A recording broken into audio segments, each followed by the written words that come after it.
안녕하십니까 피해자 여러분들. 그간 안녕하셨는지요.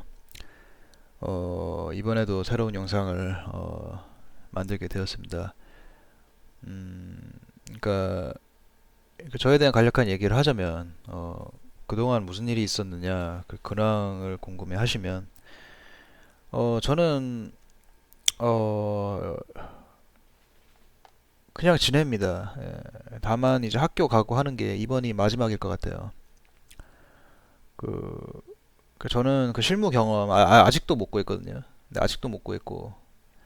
근데 아무튼 간에 그 학과목들은 이번이 마지막이에요. 이번에 듣는 게 이거 다 이수하면은 더 이상 수강할 과목은 없고 대신에 실무 경험이 필요하다는 건데, 근데 그게 통 안 되더라고요. 그래서 혹시 피해자 여러분들도 혹시 취업에 관련해서 혹시 제약이 맞나, 어 나는 그게 또 궁금하기도 해요. 근데 제약이 분명히 있을 거라고 나는 봅니다. 제약이 분명히 있을 거고. 근데 내가 취업 관련해서 찾아보다가 어떤 글을 봤어요. 내가 그걸 다시 불러오고 싶은데 아무리 찾아봐도 없더라고. 내가 어떻게 그거를 찾았는지 모르겠는데, 그 어떤 사람이 있었는데, 그 사람이 박사는 아닌가, 내 석사인 것 같아.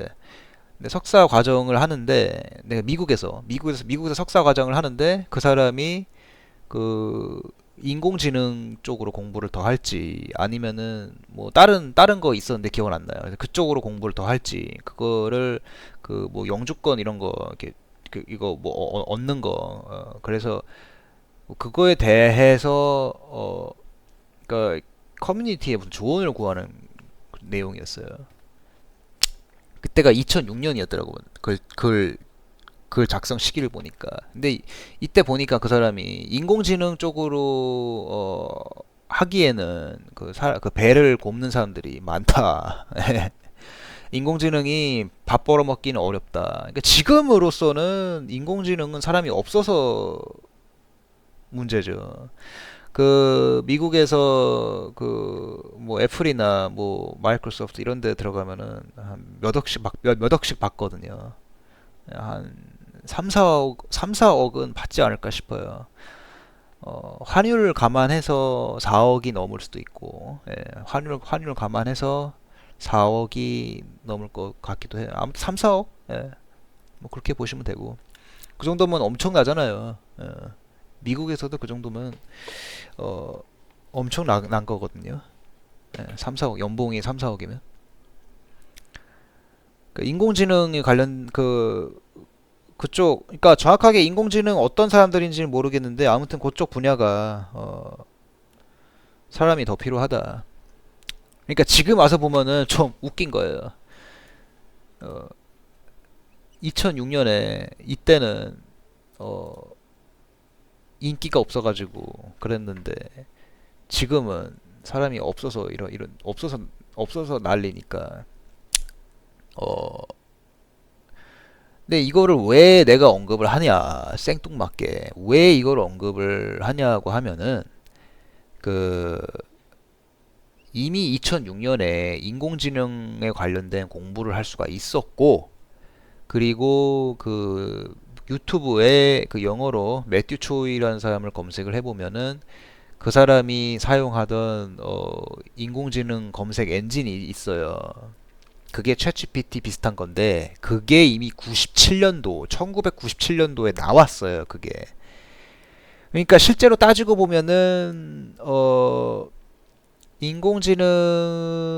인공지능이 상용화된 거는 아니에요. 상용화라는 거는, 잠깐만, 말이 헷갈린다. 한국어가 헷갈리네요. 대중화. 대중화가 일반에 널리 알려진 거고, 상용화는 일반에 널리 알려지지 않더라도 이미 기술이 나와가지고 쓰임을 받는 게 상용화거든요. 제가 외국에서 오래 살다 보니까 단어가 가끔씩 헷갈려요. 그러니까 이미 인공지능이 90년대부터 상용화가 되었어요. 지금 2020년대, 그러니까 2010년도에서 20년도, 그러니까 2000년대 들어서 대중화가 되기 시작한 거지. 이미 1990년대에 상용화가 되었어요. 이미. 네. 아는 사람들만 쓰고 있었고, 그러니까 그렇다는 거예요. 그러니까 그 전파 무기 중에서도 그 빔 쏘는 거 그거 말고 그거는 나중에 훨씬 나중에 나온 것 같고 그 빔 말고 대신에 그 환청을 유발하는 그런 그러니까 뇌를 이렇게 자극을 줘서 이렇게 환청을 유발하는 그런 것들은 이미 90년대에 나온 것 같아요. 왜냐하면 그 걸프전이라고 미국하고 이라크 사이에 그 전쟁인데 이미 90년도에 그 미군이 이라크군에게 사용을 했어요. 그 전파 무기를 그 환청을 유발하는 거를. 그런 기록이 있을 정도고 이미 거기에 대한 연구는 60년대, 70년대 이미 그때 시작이 되었던 것 같아요. 60년대, 70년대. 그 이전부터 시작되었을 수도 있고. 어, 내가 이거를 언급을 할까 말까 하다가 근데 언급을 하기가 좀 부담스러운데 나는 외계인설을 지지하는 거 아니에요. 그러니까 분명 우리에게 이렇게 환청 공격을 하고 이런 것들이 외계인이 하는 것 같지 않아. 근데 외계인설을 주장하는 분들이 있는데 그 사람들이 주장하는 게 역정보 그런 거 퍼뜨리려고 하는 거 같기도 하고 근데 한편으로는 아닌 것 같기도 해요. 왜냐 외계인이 워낙 그 기술이 진보돼 있으니까. 근데 그 미국의 UFO가 그 추락을 한 게 그 1940년대 추락을 한 적이 있어요. 나도 뭐 40년대, 50년대, 60년대 그때 뭐 추락을 한 적이 있는데 어 나는 외계인설을 지지하는 건 아닌데 다만 그 외계인들이 이렇게 환청을 유발하는 그런 거에 관련해서 뭐 기술을 뭐 알고 있을 수도 있죠. 그래가지고 그거를 리브랜드 해가지고 어 그거를 인간이 그걸 다시 개발해가지고 이렇게 우리에게 실험을 하는 것일 수도 있고 아무튼 외계인설을 주장하는 거 아니에요. 그래서 내가 이걸 좀 조심스럽긴 해. 내가 내 주장이 잘못 비춰질까 봐. 근데 엄밀히 보면은 외계인들이 우리에게 이런 실험을 할 이유가 없거든요. 외계인들이 우리에게 이런 실험을 할 이유가 없고 그리고 이런 실험을 한다면은 외계인들은 우리 같은 사람들에게 하지 않을 거예요. 왜냐하면 이미 만약에 외계인들이 이런 기술이 진짜 있다고 하면은 외계인들은 우리에게 이런 기술을 쓰지 않고 오히려 사회 지도부에게 쓰겠죠. 그 국가 리더나 그런 사람들에게 이런 기술을 쓰겠죠. 왜냐면 그렇게 해야 통제하기 훨씬 쉬울 테니까. 그렇게 해야 점령하기 쉬울 테니까. 근데 안 하잖아요.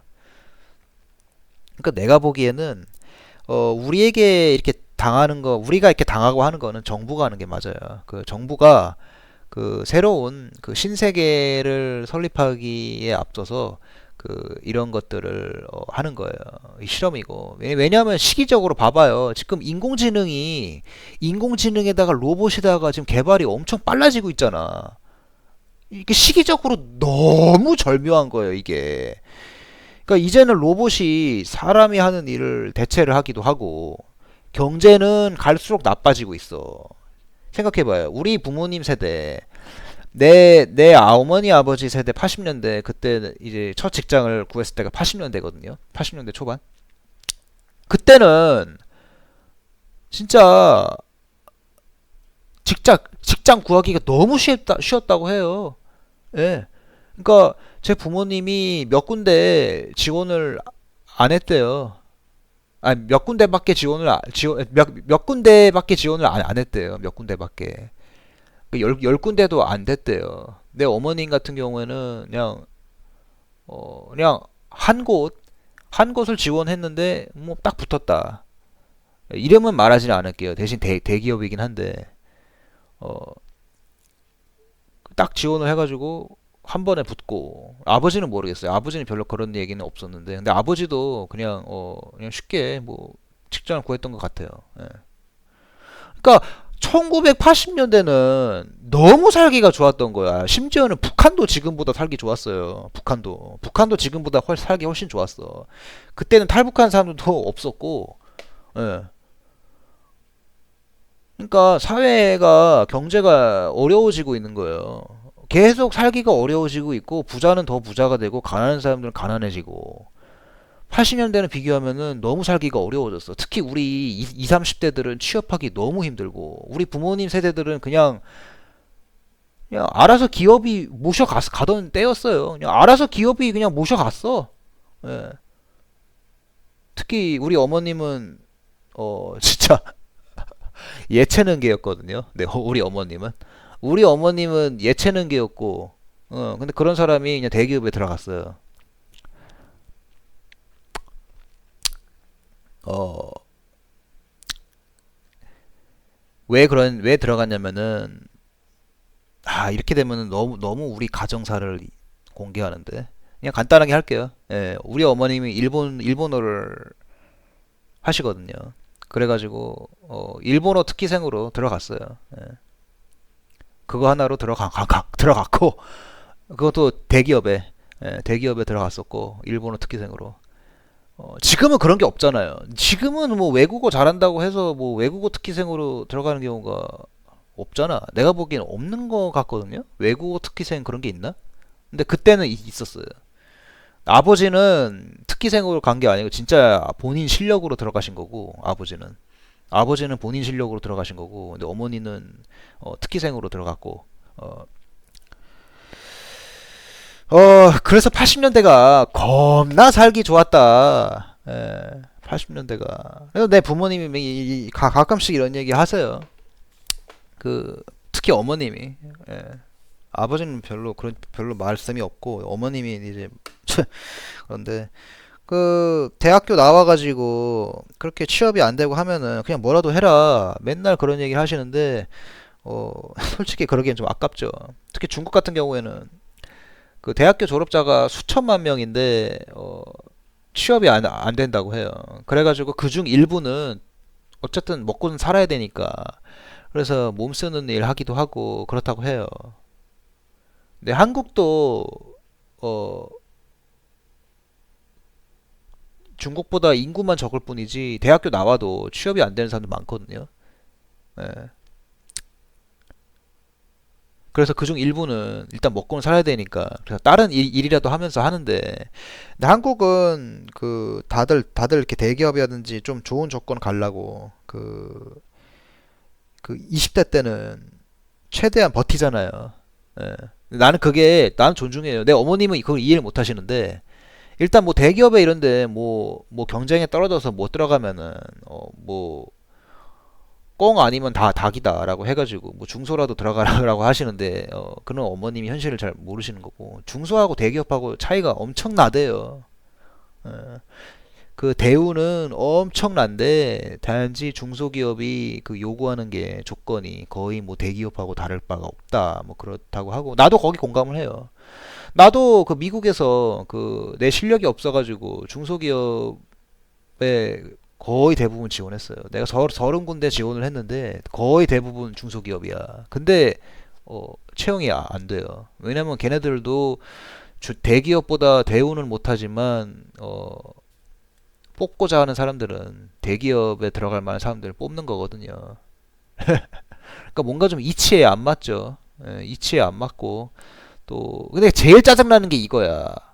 경력을 쌓아야 뭐 중소를 가든 뭐 대기업에 가든 하는데 경력을 쌓을 데가 없다는 거야. 어, 제가 지금 그래요. 내가 지금 학점이 왜 안 좋은지 얘기를 했잖아요. 내가 뭐 예전 영상들에서 언급을 많이 했어요. 이렇게 공부 이렇게 하고 그럴 상황이 아니었다고. 예. 그런데도 불구하고 나는 포기하지 않고 여기까지 온 거라고. 어, 그래서 이제 끝이 보이는데, 그래서 저희 학교는 졸업하기 전에 실무 경험을 해야 되는데, 그, 그게 안 되다 보니까. 그래서 지금 이러고는 있는데, 아무튼 간에, 그러니까 나는 한국에서 그 대기업에 들어가고 싶어가지고 계속 그 이렇게 중소나 이런 데 가지 않고 그렇게 버티는 사람들을 나는 공감을 해요. 나는 같은 구직자로서 나는 그들이 공감이 되는 거예요. 예. 이렇게 동병상련이어야지만 공감을 한다고. 나도 그런 사람들이 공감이 되고. 어,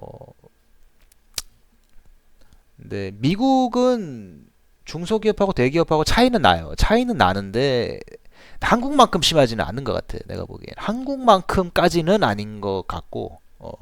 그러니까 그래서 나는 한국 사람들이 이해가 가는 거예요. 왜 대기업에 가려고 하고 뭐 이렇게 안 되면은 뭐 해외로 나가려고 하고 난 그런 게 이해가 되는 거야. 나는 충분히 이해를 해.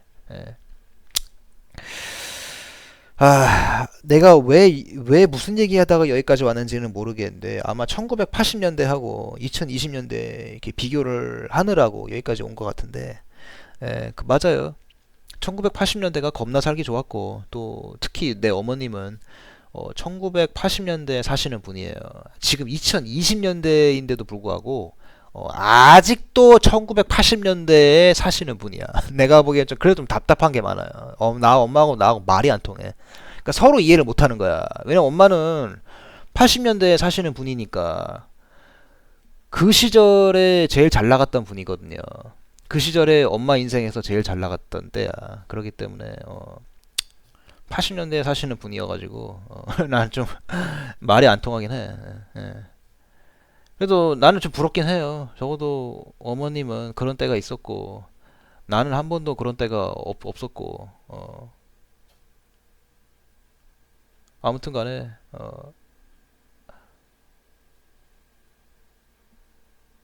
그 다음에 또 무슨 얘기를 해야 되냐. 어, 예, 아무튼 지금 별로 딱히 할 얘기는 없습니다. 예. 그러니까 무슨 얘기가 또 있었는데 지금 떠오르지가 않아요. 예. 그래가지고 내가 이거를 언급을 했나? 제 기억이 안 나네 갑자기. 그러니까 뭐였냐? 아마 언급을 했었던 것 같은데 다시 언급을 하자면 그 그러니까 그 정부가 그러니까 특히 국정원이나 이런 사람들은 그 전파 무기 이런 거에 대해서 절대 모를 리가 없어요. 걔네들은 절대 모를 리가 없고 아마 오늘 아니더라도 다른 영상에 내가 언급을 했고 글로도 적었는데 걔네는 확실히 안다고 봐요. 다만 국정원도 이렇게 등급이 있잖아요. 그래가지고 좀 이렇게 하위 등급이나 그런 사람들은 모를 수가 있어. 그런 사람들은 모를 수가 있는데 좀 고위직이다 이러면은 우리 전파무기 이런 것들 모를 리는 없어요. 걔네들은 절대 모를 리가 없고. 근데 모를 리가 없는데도 불구하고 그냥 쉬쉬하잖아. 쉬쉬하고 용인을 하잖아. 아니면 지네가 이렇게 다 하청 주고 그래가지고 그러는 걸 수도 있고. 아마 그럴 확률이 커요. 그게 제일 높고. 내가 말하는 건 조직 스토킹 말고 전파 무기에 관련돼서 얘기하는 거야. 그 환청 유발하고 또 전파 빔 쏘고 이런 것들 다. 그러니까 그런 것들은 일반 대기업이나 이런 데서 하기가 힘들다. 그런 거는 아무나 접근할 수 있는 게 아니고 특히 전파 빔 쏘는 거는 좀 대중화된 것 같아요. 이렇게 전파 빔 당하는 분들이 국내외로 많거든요. 나는 이상하게 전파빔 공격을 당해본 적은 없어. 근데 그러니까 받기는 봤어요. 받기는 봤는데, 근데 나한테 직접적으로 피해를 준 적은 없어. 근데 그때 딱 두 번만 봤어. 내가 딱 두 번 보고 그리고 그 후로는 없었어. 대신 나는 환청 공격이 심했고 감정 조종하고 조직 스토킹 이런 거였고요. 예. 근데 아무튼 정부가 이런 것들을 모를 리가 없고 걔네 다 관리하고 있다. 나는 그렇게 보는 거예요. 네. 최종 보스는 다 무조건 정부일 수밖에 없다. 왜냐하면은 지금 경제가 80년대에 비해서 엄청 어려워졌고 그리고 이렇게 코로나 같은 것들도 퍼져가지고 인구수들 코로나 때문에 죽은 사람들 많죠. 한 전 세계적으로 한 수백만 명이 죽었고 그 다음에 인공지능 로봇이 나와가지고 하나 둘씩 우리 직업을 뺏어가고 있죠. 예, 그런 것처럼 인류 말살 정책이다. 인류 말살이고, 그러니까 이 왜 이런 전파무기 이런 게 왜 필요하냐? 이것을 내가 글을 예전에 적었던 것 같은데 아마 다시 적어야 될 것 같아 정리해서. 근데 내가 간단하게 언급을 하자면 이렇게 인류를 많이 줄이는 게 얘네 목적이에요. 제가 보기엔 그래요. 일단 인류를 많이 줄여. 인류 줄이는 정책을 펼쳐가지고 줄여서 그러니까 다양하겠죠. 뭐 코로나 같은 질병으로 죽든 아니면은 경제를 어렵게 만들어가지고 애들을 안 낳게 만드는 거야. 그럴 수도 있고 아니면 전쟁을 통해서 죽일 수도 있고 일단 아무튼 다양해. 인류를 인류를 줄일 수 있는 건 다양해. 예. 그리고 그렇게 극소수만 남겨요. 한 10억 명 이하로 그렇게 남길 것 같아요. 내가 보기에는. 그게 1억 명이 될 수 있고 그건 몰라. 그건 아무도 모르는데 거기에 관계자 아니면 모르는데 아무튼 인류를 대폭 줄이고 나면은 통제하기가 쉬워지잖아요. 인구가 줄으면은 통제하기가 쉬워요. 인구가 줄면은. 그러니까 인구가 전 세계에 한 1억 명만 남다고 해요. 지금 70억인데 69억 거의 다 죽어버리고 1억 명만 남아버린다고 해봐봐. 그 1억 명이 그 몇몇 국가들이 나눠 가지는 거예요. 그러니까 관리하기가 쉬워지잖아요. 그 다음에 또 70억의 인구가 1억 명 수준으로 줄어들 정도면은 이미 전 세계의 거의 모든 인프라가 파괴되어 있을 거거든요. 그러니까 우리가 정부의 도움 없이는 살아갈 수가 없는 그런 디스토피아적인 시대가 올 거란 말이에요. 그래서 이런 고문 기술들이 그 정부 입장으로서는 필요하지 않았나 나는 그렇게 보는 거예요. 그러니까 신정부의 설립을 위해서라도 이런 고문 기술이 필요해 하다 나는 그렇게 보는 거예요. 그게 맞는 것 같아요. 예. 그러니까 이거는 아마 내 주장은 아니고 다른 사람 주장이에요. 내가 온라인에서 봤는데 이렇게 고문하고 하는 게 다 신정부 수립을 위해서 그렇게 하는 거다. 근데 나는 그게 맞다고 봐요. 그게 그러지 않고서야 그러니까 물론 그 인간이 그런 글을 적은 사람은 이렇게 자세하게 적진 않았어. 근데 내가 거기에 좀 살을 덧붙인 거지. 왜냐면 경제가 이렇게 80년대 이런 때에 비해서 많이 어려워지고 있고 또 뭐 인공지능 로봇이 나오고 그러는 거 보니까 또 코로나라든지 뭐 전쟁 터지고 하잖아요. 또 그런 거 보니까 그 사람 주장이 그러니까 이게 다 신정부 수립을 위한 거다. 그게 맞는 것 같아. 내가 보기에는 신정부 수립이고 어 그래서 그 중에 특히 피해자로 선정이 되는데 분명 조건이 있을 거고 이거는 제 주장이에요. 피해자로 선정되는데 분명 조건이 있을 테고 우리 피해자들은 거기 조건에 부합돼가지고 피해자가 된 거다. 그거예요. 그리고 또 한 번 피해자가 되면은 다시 빠져나올 수 없고 빠져나온다고 해도 실제로는 그들이 감시망에 있는 거예요. 가해만은 안 할 뿐이지 감시망에 있다라고 보시면 돼요. 왜냐면 또 한 가지 내가 불편한 진실 하나 알려드릴까요? 피해자로 전락되지 않아도 이미 일반인들 거의 대부분이 도청 당하고 있어요. 국정원 도청을 당하고 있든 북한 도청을 당하고 있든 뭐 미국 도청을 당하고 있든 도청 당하고 있습니다. 여러분들이 인터넷 사용하고 있는 거 있잖아요. 뭐 구글에다가 뭐 검색하고 하는 거 그거 다 넘어가요 정보가. 대한민국에서 이렇게 뭐 범죄자들이 보면 이렇게 검색을 하잖아요. 그래가지고 보면은 뭐 이렇게 범인이 이러이러한 뭐 검색 기록이 있다. 그런 건 다 나오잖아요. 뉴스 보면 넘어가니까 정보가 다 넘어가는 거야. 넘어가요. 그러니까 우리가 이미 알게 모르게 이미 감시받고 살고 있는 거예요. 이미 우리 사회는 그래요. 감시받는 사회야. 그래서 그거를 불편한 진실이지만은 사람들이 못 느끼고 있고 깨달아야죠. 예. 그 중에서도 우리 피해자분들은 감시받는 것을 넘어서 가해를 받고 있는 거고 그 가해 조건에 성립이 돼가지고 가해를 받고 있는 거고 우리 피해자들 보면 수가 많지 않잖아요. 예. 대한민국에 기껏해봐야 나는 정말 많아봐야 한 10만 명 같아 보이는데 근데 어떤 피해자들 주장하는 거 보니까 뭐 1만 명도 안 된다는 사람들도 있고 아무튼 다양하긴 한데 아무튼 10만 명이든 뭐 1만 명이든 아무튼 대한민국 인구가 5천만인데 5천만에 10만이면은 뭐 엄청 작잖아요. 1%도 안 되잖아. 그렇게 적은 인구의 수만 당하고 있고 어디나 마찬가지인 것 같아요.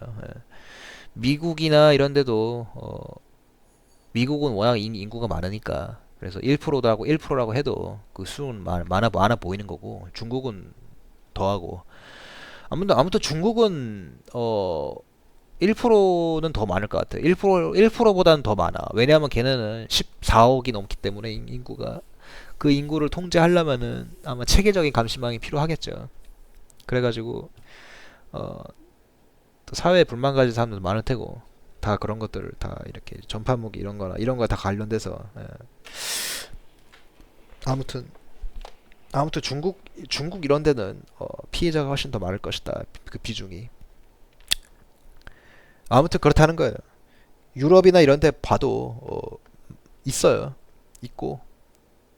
근데 러시아는 모르겠어요. 왜냐면 러시아 내가 가보지 않았거든요. 러시아 내가 한번 가봐야 되긴 해. 근데 빨리 내가 직장을 내가 그래가지고 나는 이거야. 빨리 내 전공에 관련된 일을 해가지고 내 전공이 그 세무거든요.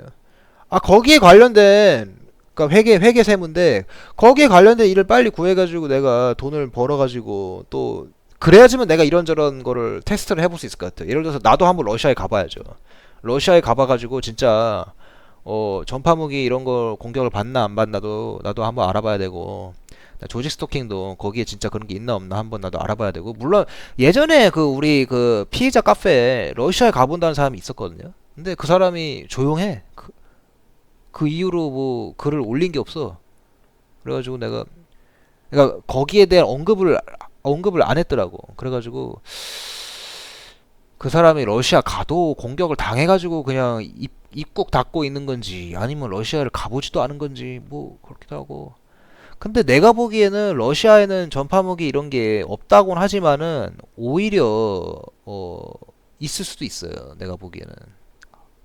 내가 한번 나중에 한번 러시아 가보고 나서 어 내가 그걸 후기를 올릴 거예요. 아마 몇 년 뒤의 일이긴 하겠지만 나는 이 채널 계속 유지할 생각이거든요. 내 채널 유튜브 채널 계속 유지할 생각이고 가끔씩 이렇게 소통도 하고 하면서 나는 그렇게 지낼 생각이고 때가 되면은 나중에는 아마 생방송도 할 생각이에요. 다만 얼굴 공개는 안 할 생각이고 생방송 한다고 해도 나는 그 왜 생방송을 안 하냐면은 그 분명 피해자도 아닌데 와가지고 깽판 칠 게 뻔하거든요. 난 그래가지고 생방송을 안 하는 거야. 카톡 이런 거는 좀 이상한 사람들이 있어가지고 내가 카톡 공개 안 하는 것이고 어 물론 나하고 결이 달라가지고 이렇게 같이 할 사람이 아니다 그렇게 생각돼가지고 그냥 그렇게 된 걸 수도 있어요. 그러니까 이런 말이 있잖아요. 그 뭐냐 그 자꾸 사람들하고 만나고 하는데 트러블이 생긴다. 그러면은 남들이 문제가 있는 게 아니라 자기 자신에게 문제가 있을 수도 있는 거잖아요. 그러니까 제가 좀 그런 것 같아요. 예. 어, 내가 거기에 대해서도 얘기를 했어요. 그러니까 내가 좀 너무 좀 천진난만한 게 있고 성격이 밝아가지고 탈이죠. 한국에서는 별로 어울리지 않는 타입이야. 한국은 좀 폐쇄적이고 좀 과묵하고 그런데 나는 미국에서 오래 살아서 그런지 한국 정서는 안 맞아요. 그래서 나는 이거야 진짜. 한국에 가도 나는 적응을 못해. 한국은 과묵하고 좀 이렇게 조용하고 쓸데없는 잡담은 하지 않고 그런 쓸데없는 말 많이 하고 그러면 병신 취급받는데 나는 미국 스타일이거든요. 미국에서는 쓸데없는 사람들 말 많이 해요, 사람들. 그게 비록 멍청해 보일지언정 이렇게 뭐 이렇게 사람에게 뭐 꼽주고 그러진 않거든요. 미국은. 예. 만약에 모르는 사이다 그거 하면은 그렇겠는데 아는 사람들 사이에서는 그냥 그런 거 없어요. 근데 한국은 그러니까 나하고 좀 아무튼 좀 달라. 그래서 내가 그 한국 피해자들하고 물론 결이 맞아가지고 연락하고 있는 사람도 있는데 네, 결이 안 맞아가지고 연락이 떨어져 나간 사람들이 많았죠. 그러니까 지금도 연락하고 있는 사람들은 한 3명 정도고 떨어져 나간 사람들이 한 7명 정도 되는 것 같아요. 7명 정도 되는 것 같고 어, 아무튼 간에 어, 예, 아무튼 그런 것 같습니다. 예, 지금 더 딱히 할 얘기는 없습니다. 예. 할 얘기는 없고 저는 여기에서 끊도록 하겠습니다. 예. 여기서 끊도록 하고 또 다음에 찾아뵙겠습니다. 시청해주셔서 감사합니다.